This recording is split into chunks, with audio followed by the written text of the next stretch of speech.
There was a time when a man bought a parrot. He took it home and put it in a cage, and he was really excited. He paid a lot of money because he wanted a bird that would be able to talk. The problem is, this parrot wasn't talking. So he went back to the pet shop and he said, "My parrot isn't talking." And the pet shop owner said, "Well, why don't you put a ladder in his cage? Let him get some exercise walking up and down on the ladder. That might solve the problem." He bought the ladder, he took it home, he put it in the cage, and the bird walked up and down the ladder, but the bird did not say a word.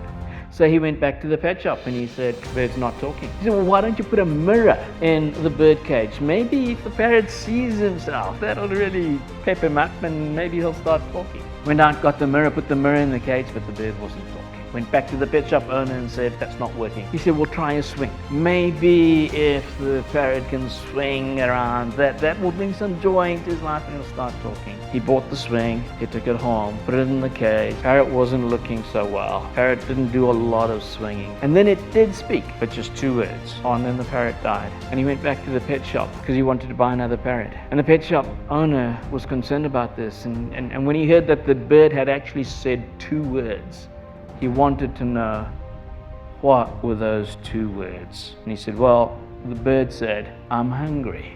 I think sometimes that's like us. We fill our lives with ladders and mirrors and swings and with all kinds of activities and possessions and distractions.